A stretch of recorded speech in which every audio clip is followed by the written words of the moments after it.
Oppo Reno or Reno 6 Pro Plus, or at the European market, the 6 Pro Snapdragon version with the Snapdragon 870. I wanted to try very hard to love this phone, but it was difficult. And to give you a little bit of a backstory, in China, this phone launched about a month ago. On launch, it was 4,000 RMB, which translates exactly to 500 euros, which was the exact same price of the Oppo Find X3, the non-Pro version. Pretty much same specification. And within a month, this phone's price dropped down for about 80 euros. So now you can get it for about 3,400 RMB. I wanted to love the phone, and the phone is great in certain aspects, but there are certain aspects that can be better. So the build quality is great. No cracks, no crevices, lint doesn't get anywhere. It's sturdy as hell. I love it because it's fairly flat on the top and on the bottom. It's a little bit of unique as compared to most other devices, but technically when you look at all the Chinese phones, Oppo, Vivo, Xiaomi, even OnePlus, doesn't matter, they're all the same when it comes to the front. Display, hole punch, camera, top left corner, curved edges, pretty much exactly the same. Volume rockers and so on. What I'm not sure I like or dislike about the phone is that it feels like it's shallow here. I haven't dropped it. I don't know if it would crack if it were to drop. I don't know if this is the vapor chamber here or what it is exactly, but it sounds a little bit, hollow. So like that for me was the worrying aspect of the phone. The camera bump, not very big. You get the case included in the phone. That covers the camera bump perfectly fine. Other than that, great. The display, after more than a month, not even a micro scratch. Whatever the coating, very, very resistant to fingerprints, which is also an important feat. So build quality, absolutely awesome. The display is where I had most of the issues. Sorry about that.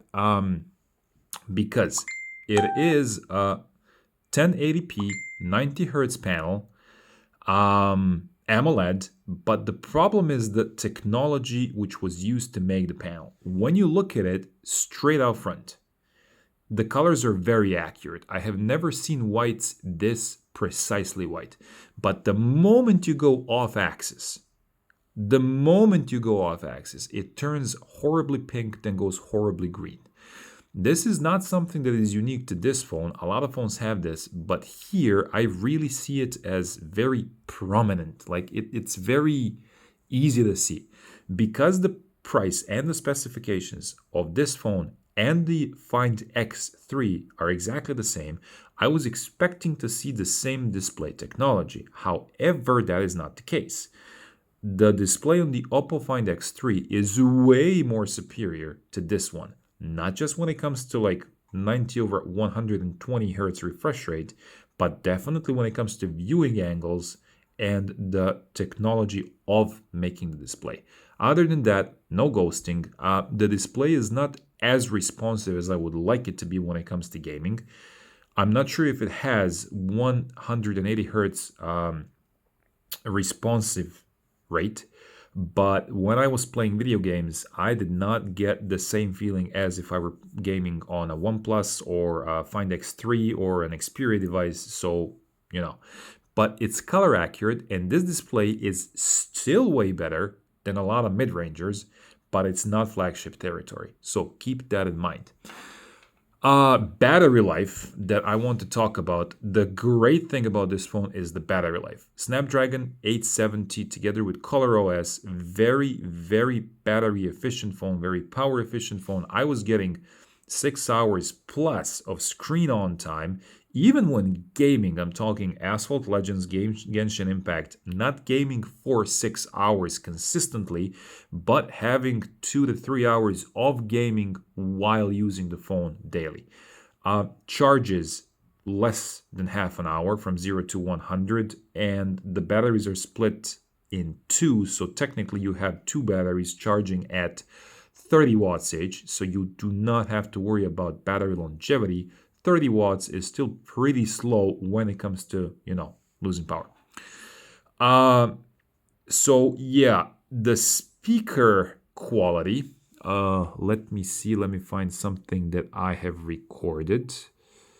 Nothing to really write home about. They're utilitarian. They're good. They're not spectacular, not very wide, but they are good. Very enjoyable, very efficient, very useful.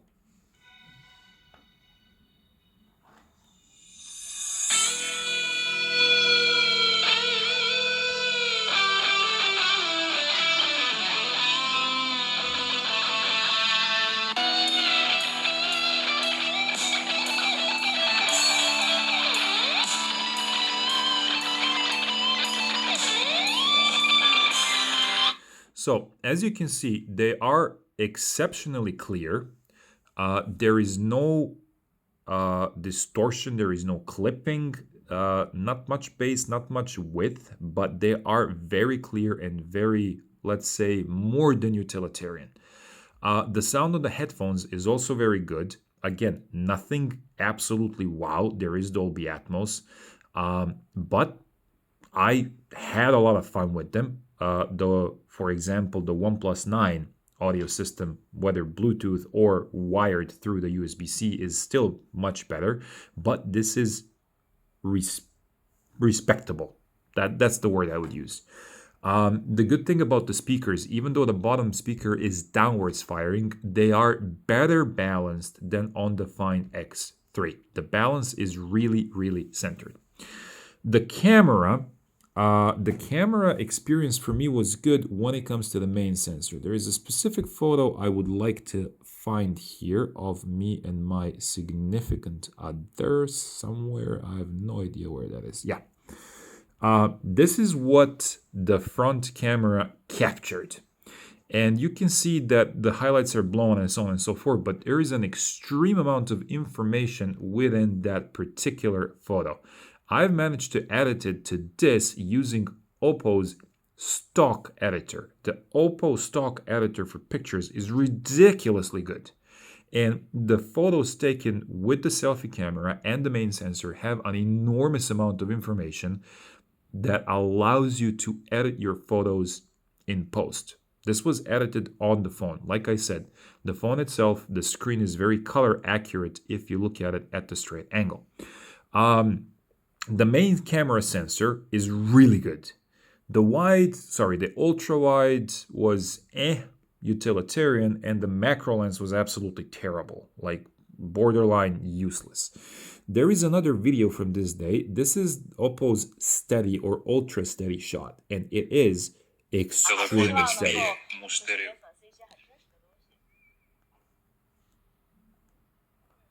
Serious? Business casual?